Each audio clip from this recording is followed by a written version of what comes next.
त्वमेव लोकशङ्करं नमामि शङ्करं गुरुं नमामि शङ्करं गुरुं नमामि शङ्करं गुरुं।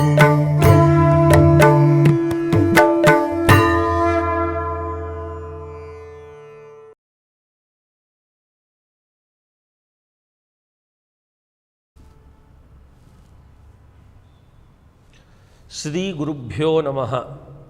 ಸದಾಶಿವಸಮಾರಂಭಾಂ ಶಂಕರಾಚಾರ್ಯ ಮಧ್ಯಮಾಂ ಅಸ್ಮದಾಚಾರ್ಯ ಪರ್ಯಂತಾಂ ವಂದೇ ಗುರುಪರಂಪರಾಂ.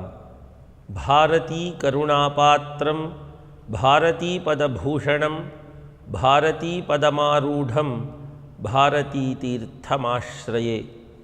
ವಿದ್ಯಾ ವಿನಯ ಸಂಪನ್ನಂ ವೀತರಾಗಂ ವಿವೇಕಿನಂ ವಂದೇ ವೇದಾಂತ ತತ್ವಜ್ಞಂ ವಿಧುಶೇಖರ ಭಾರತೀಂ. ಆತ್ಮೀಯ ಗುರುಬಂಧುಗಳೆಲ್ಲರಿಗೂ ಪುಣ್ಯಭೂಮಿ ಶೃಂಗೇರಿ ಕಾರ್ಯಕ್ರಮದ ಇಂದಿನ ಸಂಚಿಕೆಗೆ ಹೃತ್ಪೂರ್ವಕವಾದ ಸ್ವಾಗತವನ್ನು ಕೋರ್ತಾ, ಕಾರ್ಯಕ್ರಮದ ಪ್ರಾರಂಭದಲ್ಲಿ ಗುರುಸ್ಮರಣೆಯನ್ನು ಮಾಡಿದ್ದೇವೆ. ಈ ಹಿಂದಿನ ಸಂಚಿಕೆಗಳಲ್ಲಿ ಆದಿಶಂಕರ ಭಗವತ್ಪಾದಾಚಾರ್ಯರು ಶೃಂಗೇರಿಯನ್ನು ಏತಕ್ಕಾಗಿ ತಮ್ಮ ಮೊದಲನೇ ಪೀಠವನ್ನು ಸ್ಥಾಪನೆ ಮಾಡುವುದಕ್ಕೆ ಸಂಕಲ್ಪಿಸಿದರು ಅನ್ನುವಂತಹ ವಿಷಯವನ್ನು ಸ್ಥೂಲ ರೂಪೇಣ ತಿಳ್ಕೊಂಡ್ವಿ. ಹಾಗೆ ಅಲ್ಲಿ ಶಾರದಾ ಪ್ರತಿಷ್ಠೆಯನ್ನು ಮಾಡಿದರು. ಅಮ್ಮನವರು ಒಂದು ಸತ್ಯವನ್ನು ಮಾಡಿದಳು, ನಾನು ಇಲ್ಲೇ ನನ್ನ ಪರಿಪೂರ್ಣವಾದ ಸಾನ್ನಿಧ್ಯವನ್ನು ವಹಿಸಿರ್ತೀನಿ ಅನ್ನುವಂತಹ ಮಾತನ್ನು ಹೇಳಿದ್ಲು. ಆ ಆಣೆಯನ್ನು ಕಾಣೆ ಮಾಡದೆ ಇಲ್ಲಿವರೆಗೂ ಎಲ್ಲರನ್ನು ಅನುಗ್ರಹಿಸ್ತಾ ಬರ್ತಾ ಇದ್ದಾಳೆ ಅಂತ. ನಮ್ಮಲ್ಲಿ ಒಂದು ಮಾತಿದೆ, ಗುರು ದೇವತಾ ಐಕ್ಯ ಭಾವವನ್ನು ಕಲ್ಪಿಸಿಕೊಂಡು ಪೂಜೆಯನ್ನು ಮಾಡುವಂತಹ ಕ್ರಮ. ಉದಾಹರಣೆಗೆ ಚಂಡೀಪಾರಾಯಣವನ್ನು ನಾವು ಮಾಡುವ ಸಂದರ್ಭದಲ್ಲಿ ಅಲ್ಲಿ ಅಮ್ಮನವರು ಬೇರೆ ಅಲ್ಲ, ಗುರು ಬೇರೆ ಅಲ್ಲ ಅನ್ನುವಂತಹ ಭಾವದೊಂದಿಗೇ ಪಾರಾಯಣವನ್ನು ಮಾಡ್ತೀವಿ. ಅದೇ ತತ್ವ ಇಲ್ಲಿ ನಾವು ತಗೊಂಡ್ರೆ, ಗುರುಗಳು ಅಮ್ಮನವರ ರೂಪ ಅಂತ ನಾವು ಯಾವ ರೀತಿ ಅನುಸಂಧಾನ ಮಾಡ್ತೀವಿಯೋ ಅದೇ ತರಹ ಲಲಿತಾ ಸಹಸ್ರನಾಮದಲ್ಲಿ ಗುರುಮೂರ್ತ್ಯೈ ನಮಃ ಅಂತ ಹೇಳಿ ಅಮ್ಮನವರಿಗೆ ಒಂದು ನಾಮ ಇದೆ. ಗುರುಮೂರ್ತಿ ಅಂದರೆ ಯಾರು ಅಂದರೆ ಅದು ಅಮ್ಮನವರು. ಹಾಗಾಗಿ ಶೃಂಗೇರಿಯಲ್ಲಿ ಗುರು ಮತ್ತು ಶಾರದಾ ಈ ಎರಡೂ ರೂಪಗಳು ಅಭೇದ ರೂಪೇಣ ಅನುಸಂಧಾನವನ್ನು ನಾವು ಮಾಡಿಕೊಳ್ಬೇಕು. ಇಬ್ಬರೂ ಬೇರೆ ಅಲ್ಲ, ಅಭೇದರು ಅಂತ ನಾವು ಕಲ್ಪಿಸ್ಕೊಳ್ಬೇಕು. ಇತ್ಯಾದಿ ವಿಷಯಗಳನ್ನು ನಾವು ತಿಳ್ಕೊಂಡ್ವಿ. ಇನ್ನು ಈ ಪೀಠದಲ್ಲಿ ಗುರು ಪರಂಪರೆಯನ್ನು ಸ್ಥಾಪನೆ ಮಾಡಿ ಪ್ರಾರಂಭ ಮಾಡಿಕೊಟ್ರು ಆದಿಶಂಕರರು ಅಂತ ಹೇಳಿದೆ. ಅದರ ವಿಷಯದಲ್ಲಿ ನಾವು ಸ್ವಲ್ಪ ತಿಳ್ಕೊಂಡು ಇವತ್ತಿನ ಸಂಚಿಕೆಯಲ್ಲಿ ಆ ಗುರು ಪರಂಪರೆಯ ಒಂದು ಕ್ರಮವನ್ನು ತಿಳ್ಕೊಂಡು ಹೋಗೋಣ. ಸದಾಶಿವ ಸಮಾರಂಭಾಂ ಶಂಕರಾಚಾರ್ಯ ಮಧ್ಯಮಾಂ ಅಸ್ಮದಾಚಾರ್ಯ ಪರ್ಯಂತಾಂ ವಂದೇ ಗುರು ಪರಂಪರಾಂ ಅಂತ ನಾವು ಶ್ಲೋಕವನ್ನು ಕೇಳಿರ್ತೀವಿ.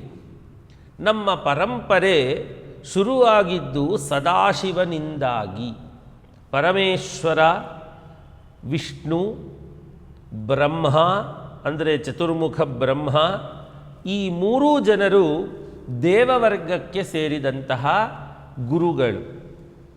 ಇದು ಒಂದು ಸೆಟ್ ಆಯಿತು.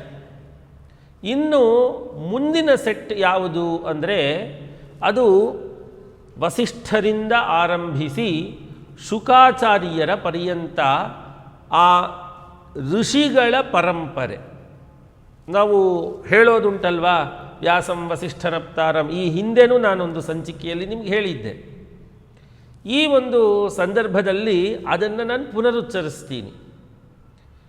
ಅಲ್ಲಿ ನಾವು ನೋಡೋದಾದರೆ ವಸಿಷ್ಠರು, ಶಕ್ತಿ, ಪರಾಶರರು, ವ್ಯಾಸರು, ಶುಕಾಚಾರ್ಯರು. ಅದಾದ ಮೇಲೆ ಗೌಡಪಾದರು, ಗೋವಿಂದ ಭಗವತ್ಪಾದರು, ಆದಿಶಂಕರ ಭಗವತ್ಪಾದಾಚಾರ್ಯರು ಅವರ ಪರ್ಯಂತ ಅಂತ ಆದಾಗ ಇವರು ಆ ಮಧ್ಯದ ಸೆಟ್ಟಲ್ಲಿ ಇರ್ತಕ್ಕಂತಹವರು. ಇನ್ನು ಮುಂದೆ ಆದಿಶಂಕರರು ಪ್ರಾರಂಭ ಮಾಡಿಕೊಟ್ಟಂತಹ ಗುರು ಪರಂಪರೆ, ಅದು ಇಲ್ಲಿಯ ಗುರುಗಳ ತನಕ ಎಲ್ಲರನ್ನ ಸ್ಮರಣೆ ಮಾಡಿಕೊಳ್ಳುವ ಒಂದು ಶ್ಲೋಕ. ನಾವು ಅನೇಕ ಕಡೆಗಳಲ್ಲಿ ಒಂದು ಹಿರಿಯರಿಗೆ ನಮಸ್ಕಾರ ಮಾಡುವ ಸಂದರ್ಭದಲ್ಲಿ ನಮೋ ಬ್ರಹ್ಮಾದಿಭ್ಯೋ ಬ್ರಹ್ಮವಿದ್ಯಾ ಸಂಪ್ರದಾಯಕರ್ತೃಭ್ಯೋ ವಂಶವೃಷಿಭ್ಯೋ ನಮೋ ಗುರುಭ್ಯೋ ನಮೋ ಮಹದ್ಭ್ಯ ಅಥವಾ ನಮೋ ಮಹದ್ಭ್ಯೋ ನಮೋ ಗುರುಭ್ಯ ಅಂತ ಒಂದು ಮಾತನ್ನು ಹೇಳ್ತೀವಿ. ಇಲ್ಲಿ ನಾವು ಗಮನಿಸೋದಾದರೆ ಬ್ರಹ್ಮಾದಿಭ್ಯ, ಬ್ರಹ್ಮನಿಂದ ಮೊದಲುಗೊಂಡು ಅಂದರೆ ಆ ಸೆಟ್ಟಲ್ಲಿ ನಮಗೆ ಹೆಂಗೆ ಬಂತು ಅಂತ ಕೇಳಿದರೆ ಸದಾಶಿವ, ವಿಷ್ಣು ಮತ್ತು ಬ್ರಹ್ಮ ಇವರು ಮೂರು ದೇವ ಸ್ವರೂಪಗಳು ಗುರುಗಳಾಗಿ ನಮಗೆ ಈ ಬ್ರಹ್ಮವಿದ್ಯೆಯನ್ನು ಪ್ರಾರಂಭ ಮಾಡಿ ನಮಗೆ ತೋರಿಸಿದಂತಹ ಮೊಟ್ಟ ಮೊದಲನೆಯ ವರ್ಗದಲ್ಲಿ ಇರುವವರು. ಬ್ರಹ್ಮಾದಿಭ್ಯ ಬ್ರಹ್ಮವಿದ್ಯಾ ಸಂಪ್ರದಾಯಕರ್ತೃಭ್ಯ, ಬ್ರಹ್ಮವಿದ್ಯೆಯನ್ನು ಉತ್ಪತ್ತಿ ಮಾಡಲಿಲ್ಲ. ಯಾಕೆ? ಅದು ಬ್ರಹ್ಮವಿದ್ಯೆ ಅನಾದಿಯಾದದ್ದು, ಅದು ಯಾರೂ ಪ್ರಾರಂಭ ಮಾಡಲಿಲ್ಲ. ಆದರೆ ಆ ಬ್ರಹ್ಮವಿದ್ಯಾ ಸಂಪ್ರದಾಯವನ್ನು ಮಾಡಿದಂತಹ ಈ ಒಂದು ದೇವ ಪರಂಪರೆ, ಅದಾದ ಮೇಲೆ ನಮೋ ಋಷಿಭ್ಯ ವಂಶ ಋಷಿಭ್ಯ ವಂಶಋಷಿಭ್ಯ ಅಂತ ಹಾಕಿದ್ವಿ.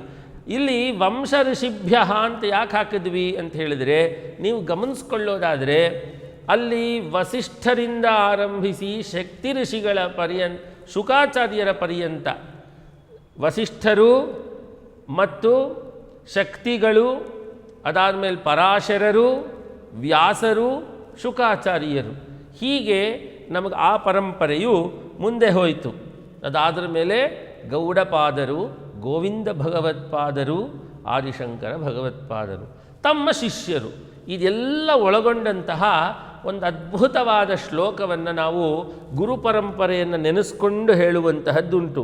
ನಾರಾಯಣಂ ಪದ್ಮಭುವಂ ವಸಿಷ್ಠಂ ಶಕ್ತಿಂಚ ತತ್ಪುತ್ರ ಪರಾಶರಂಚ ವ್ಯಾಸಂ ಶುಕಂ ಗೌಡಪದಂ ಮಹಾಂತಂ ಗೋವಿಂದ ಯೋಗೀಂದ್ರ ಮಥಾಸ್ಯ ಶಿಷ್ಯಂ ಶ್ರೀ ಶಂಕರಾಚಾರ್ಯ ಮಥಾಸ್ಯ ಪದ್ಮಪಾದಂಚ ಹಸ್ತಾಮಲಕಂಚ ಶಿಷ್ಯಂ ತಂ ತೋಟಕಂ ವಾರ್ತಿಕಕಾರಮನ್ಯಾನ್ ಅಸ್ಮದ್ಗುರೂನ್ ಸಂತತಂ ಆನತೋಸ್ಮಿ.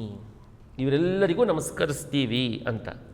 ಇಲ್ಲಿ ನಾವು ಆದಿಶಂಕರರ ಪ್ರಧಾನವಾದಂತಹ 4 ಶಿಷ್ಯರನ್ನು ಕೂಡ ಇಲ್ಲಿ ಅನುಸಂಧಾನ ಮಾಡಿ ಆ ಗುರು ಪರಂಪರೆಯನ್ನು ನಮಿಸುವಂತಹ ಒಂದು ವಿಷಯ.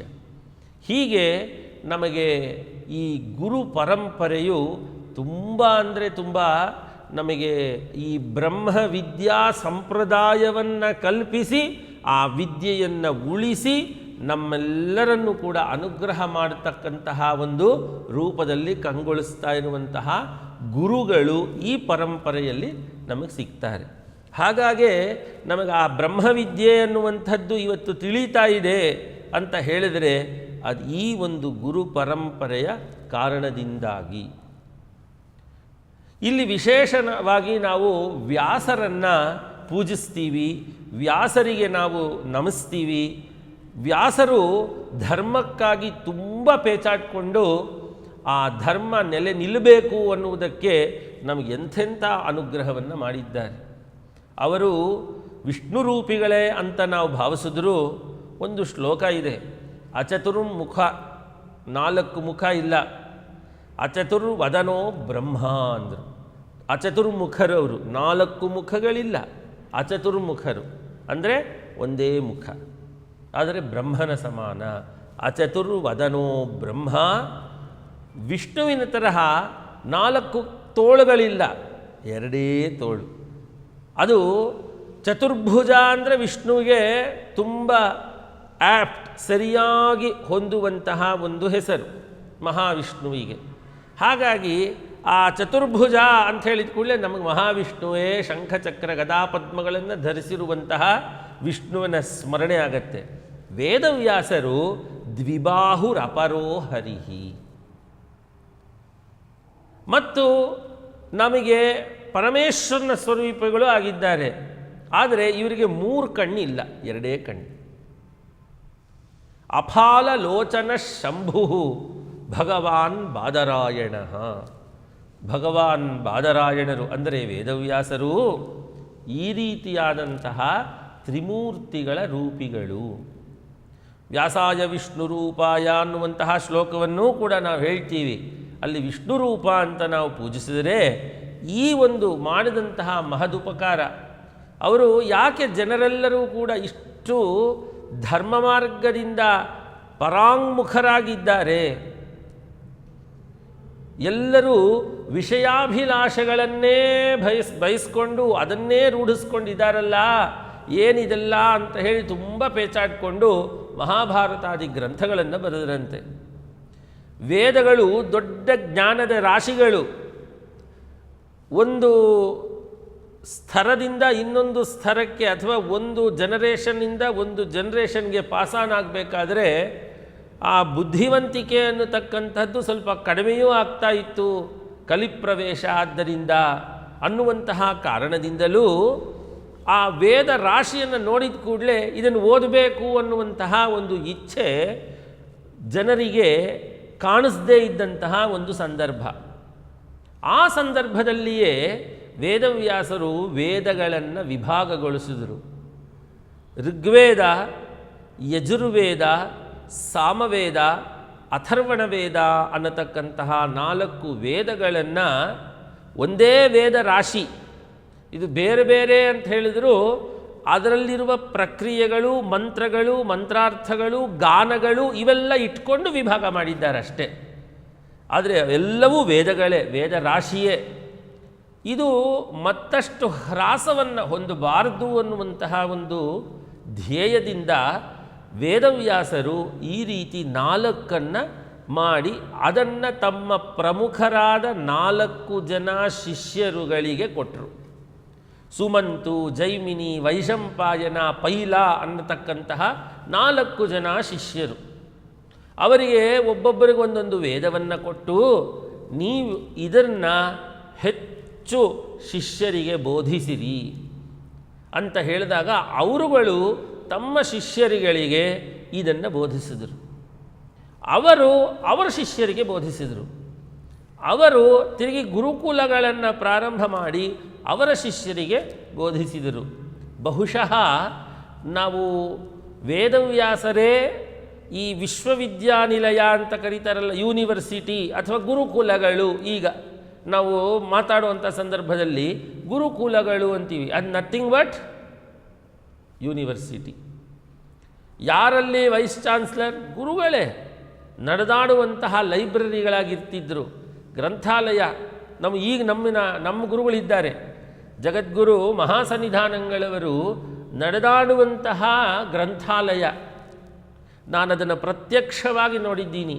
ಯಾವುದೇ ಶಾಸ್ತ್ರ ಗ್ರಂಥಗಳಾಗಿರಬಹುದು, ಯಾವುದೇ ಪುರಾಣ ಗ್ರಂಥಗಳಾಗಿರಬಹುದು, ಮಂತ್ರಶಾಸ್ತ್ರದ ಗ್ರಂಥಗಳಾಗಿರಬಹುದು, ವೇದಭಾಷ್ಯಗಳ ಗ್ರಂಥಗಳಾಗಿರಬಹುದು, ಆ ಎಲ್ಲ ಗ್ರಂಥಗಳನ್ನು ಕೂಡ ತಲಸ್ಪರ್ಶಿಯಾದ ಜ್ಞಾನವನ್ನು ಹೊಂದಿರುವಂತಹ ಕಾರಣದಿಂದ ಆ ಗ್ರಂಥಗಳಲ್ಲಿ ಏನಿದೆ, ಯಾವ ಪುಟದಲ್ಲಿ ಏನಿದೆ ಅಂತ ಹೇಳಿ ಸ್ಪಷ್ಟವಾಗಿ ಗ್ರಂಥಗಳ ಸಹಾಯವೇ ಇಲ್ಲದೆ ಹೇಳತಕ್ಕಂತಹ ಒಂದು ಗ್ರಂಥಾಲಯದೇ ಮೂರ್ತಿ ಎತ್ತಿದಂತಹ ಒಂದು ರೂಪ ನಮ್ಮ ಗುರುಗಳ ರೂಪ. ಹಾಗೆ ಒಂದು ಪದ್ಧತಿಯನ್ನು ಮಾಡಿ ಗುರುಕುಲದ ಪದ್ಧತಿ, ತಮ್ಮ ಶಿಷ್ಯರು, ಪ್ರಶಿಷ್ಯರು, ತಚ್ಚಿಷ್ಯರು, ಹೀಗೆಯೇ ಒಂದು ಪರಂಪರೆ ಅನ್ನುವಂತಹದ್ದು ಅಲ್ಲಿ ಶುರು ಮಾಡಿದರು. ಈ ರೀತಿಯಾಗಿ ಆ ಗುರು ಪರಂಪರೆಯಲ್ಲಿ ವ್ಯಾಸರು ನ ಕೇವಲ ವೇದಗಳನ್ನು ವಿಭಾಗಗೊಳಿಸಿದರು, ಬ್ರಹ್ಮನನ್ನು ಸಾಕ್ಷಾತ್ಕಾರಗೊಳಿಸಿಕೊಳ್ಳುವುದಕ್ಕೆ ಬೇಕಾಗಿರುವಂತಹ ಜ್ಞಾನದ ಭಂಡಾರವಾದಂತಹ ಬ್ರಹ್ಮಸೂತ್ರಗಳನ್ನು ಬರೆದರು. ಇನ್ನು ಇದು ಅಧಿಕಾರಿಗಳಿಗೆ ಆಯಿತು. ಅನಧಿಕಾರಿಗಳು ಅಂತ ಕೆಲವರು ಇರ್ತಾರಲ್ಲ, ಯಾರು ಅಂತ ಹೇಳಿದರೆ ಉದಾಹರಣೆಗೆ ಹೇಳ್ತೀನಿ. ಯಾರಿಗೋ ವೇದ ತಲೆಗೆ ಹೋಗ್ತಾ ಇರಲ್ಲ, ಅಥವಾ ವೇದದಲ್ಲಿರುವಂತಹ ಉಪನಿಷತ್ ಭಾಗಗಳು, ಅದರ ಶಾಸ್ತ್ರ ಚಿಂತನೆಗಳು ಅವರಿಗೆ ಹೋಗ್ತಾ ಇರಲ್ಲ. ಅವರಿಗೆ ಏನು ಮಾಡಿದರು, ಅನೇಕ ವಿಧವಾದ ಪುರಾಣಗಳು, 18 ಪುರಾಣಗಳನ್ನು ಬರೆದರು. ಆ 18 ಪುರಾಣಗಳಲ್ಲಿ ವಿಶೇಷವಾಗಿ ಏನು ಮಾಡಿದರು ಅಂದರೆ ಈ ಎಲ್ಲದರ ಸಾರವನ್ನು ಇಳಿಸಿದರು.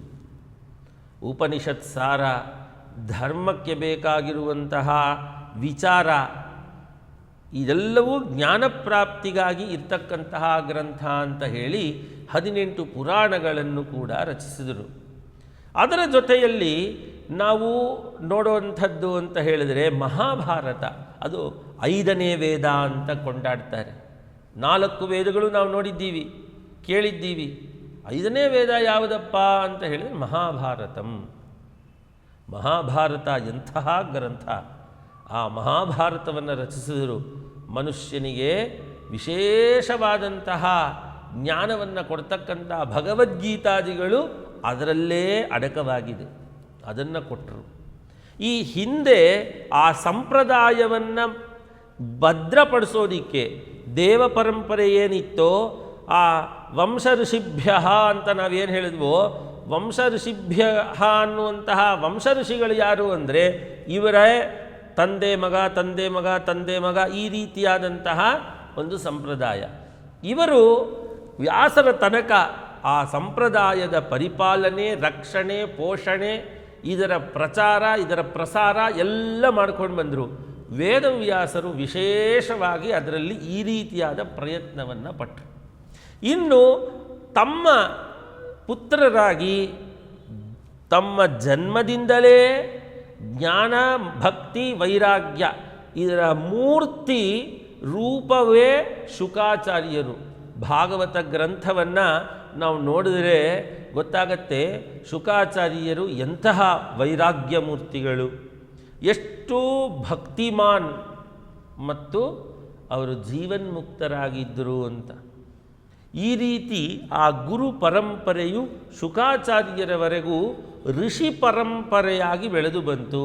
ಅದಾದ ಮೇಲೆ ಗೌಡಪಾದರು, ಗೋವಿಂದ ಭಗವತ್ಪಾದರು ಅಂತ ಹೇಳಿ ಅವರು ಈ ಒಂದು ಪರಂಪರೆಯಲ್ಲಿಯೇ ಮುಂದೆ ಬಂದಂತಹ ಯತಿಗಳು, ಅಲ್ಲಿಂದ ಸನ್ಯಾಸಿಗಳ ಪರಂಪರೆಯು ಪ್ರಾರಂಭವಾಯಿತು. ಆ ಸನ್ಯಾಸಿಗಳ ಪರಂಪರೆಯಲ್ಲಿ ಅತ್ಯದ್ಭುತವಾದ ಚೌಕಟ್ಟುಗಳನ್ನು ಹಾಕಿ ದಶನಾಮಿ ಪದ್ಧತಿ ಅಂತ ಮಾಡಿ ಸನ್ಯಾಸಿಗಳಿಗೆ ಈ ರೀತಿಯಾದಂತಹ ಎಲ್ಲ ಯೋಗ ಪಟ್ಟದಲ್ಲಿ ಈ ರೀತಿ ಇದ್ದರೆ ಹೀಗೆ, ಈ ರೀತಿ ಇದ್ದರೆ ಹೀಗೆ ಅಂತೆಲ್ಲ ನಾನು ಅದನ್ನು ವಿಸ್ತಾರವಾಗಿ ಮುಂಬರುವಂತಹ ಸಂಚಿಕೆಗಳಲ್ಲಿ ಹೇಳ್ತೀನಿ. ಆ ಒಂದು ಸಂಪ್ರದಾಯಗಳನ್ನು ಇಟ್ಟರು. ಅವರುಗಳು ಈ ರೀತಿಯಾಗಿ ದಂಡಧಾರಿಗಳಾಗಿರಬೇಕು ಅಂತ ನಿಯಮಗಳನ್ನು ಮಾಡಿದರು. ಒಂದು ಚೌಕಟ್ಟನ್ನು ಮಾಡಿಕೊಟ್ರು ಈ ಗುರು ಪರಂಪರೆಗೆ ಆದಿಶಂಕರ ಭಗವತ್ಪಾದಾಚಾರ್ಯರು. ಇನ್ನು ಮುಂದಿನ ಸಂಚಿಕೆಯಲ್ಲಿ ನಾವು ಗೌಡಪಾದರು ಮತ್ತು ಗೋವಿಂದ ಭಗವತ್ಪಾದರ ಬಗ್ಗೆ ವಿಶೇಷವಾಗಿ ತಿಳ್ಕೊಂಡು ಈ ಗುರು ಪರಂಪರೆಯನ್ನು ನಮಸ್ಕರಿಸ್ತಾ ಇಂತಹ ಮಹದುಪಕಾರವನ್ನು ಮಾಡಿದಂತಹ ಆ ಗುರು ಎಲ್ಲರಿಗೂ ಕೂಡ ನಾವು ನಮಸ್ಕಾರಗಳನ್ನು ತಿಳಿಸ್ತಾ ನಮ್ಮ ಕೃತಜ್ಞತೆಗಳನ್ನು ತಿಳಿಸಬೇಕಾಗಿದೆ. ಪ್ರಿಯ ಬಂಧುಗಳೇ, ಪುಣ್ಯ ಭೂಮಿ ಶೃಂಗೇರಿ ಕಾರ್ಯಕ್ರಮದಲ್ಲಿ 4 ಭಾಷೆಗಳಲ್ಲಿ ಬೇರೆ ಬೇರೆ ಒಳ್ಳೊಳ್ಳೆ ವಿಷಯಗಳನ್ನು, ವಿಚಾರಗಳನ್ನು ದೊಡ್ಡ ದೊಡ್ಡ ಸ್ಕಾಲರ್ಸ್, ವಿದ್ವನ್ಮಣಿಗಳು ಹೇಳ್ತಾ ಇದ್ದಾರೆ. ನಮ್ಮ ವಿದ್ವಾಂಸರಾದಂತಹ ಲಲಿತಾದಿತ್ಯರವರು ತೆಲುಗು ಮತ್ತು ಆಂಗ್ಲ ಭಾಷೆಗಳಲ್ಲಿ ಇದನ್ನೇ ಉಪನ್ಯಾಸದಲ್ಲಿ ಮಾಡ್ತಾ ಇದ್ದಾರೆ. ಹಾಗೆ ಶ್ರೀ ಮುರಳೀಧರ ಶರ್ಮರು ತಮಿಳು ಭಾಷೆಯಲ್ಲಿ ಮಾಡ್ತಾ ಇದ್ದಾರೆ. ಕನ್ನಡ ಭಾಷೆಯಲ್ಲಿ ನಾನು ನನಗೆ ತಿಳಿದಷ್ಟು ವಿಷಯಗಳನ್ನು ತಮಗೆ ಹಂಚ್ಕೊಳ್ತಾ ಇದ್ದೀನಿ ತಮ್ಮ ಜೊತೆ. ಇದೆಲ್ಲವೂ ಕೂಡ ಆಗ್ತಾ ಇರುವಂತಹದ್ದು ಏತಕ್ಕಾಗಿ ಅಂತ ಹೇಳಿದರೆ, ಜಗದ್ಗುರುಗಳ ಅಪ್ಪಣೆಯಿಂದ ಎಲ್ಲ ಜನರಿಗೂ ನಮ್ಮ ಗುರು ಪರಂಪರೆಯ ಪುಣ್ಯಭೂಮಿ ಶೃಂಗೇರಿಯ ಭವ್ಯವಾದ ಇತಿಹಾಸದ ಮತ್ತು ನಮ್ಮದು ಅನ್ನುವಂತಹ ಒಂದು ಭಾವ, ಇದರ ಪರಿಚಯ ಆಗಬೇಕು ಅನ್ನುವುದಕ್ಕೋಸ್ಕರ ಇವೆಲ್ಲ ನಡೀತಾ ಇರುವಂತಹದ್ದು. ಪ್ರಿಯ ಬಂಧುಗಳೇ, ಮುಂದಿನ ಸಂಚಿಕೆಯಲ್ಲಿ ಇದರ ಮುಂದುವರೆದ ಭಾಗವನ್ನು ನೋಡೋಣ ಅಂತ ಹೇಳ್ತಾ ಈ ಒಂದು ಕಾರ್ಯಕ್ರಮವನ್ನು ಮುಗಿಸುವ ಮುನ್ನ ಈ ನನ್ನ ತೊದಲು ಮಾತುಗಳನ್ನು ಜಗದ್ಗುರು ದ್ವಯರ ಪಾದಾರವಿಂದಗಳಲ್ಲಿ ಸಮರ್ಪಣೆಯನ್ನು ಮಾಡ್ತಾ ಮುಗಿಸ್ತಾ ಇದ್ದೀನಿ. ಶ್ರೀ ಸದ್ಗುರು ಚರಣಾರವಿಂದಾರ್ಪಣಮಸ್ತು. ನಮಾಮಿ ಶಂಕರಂ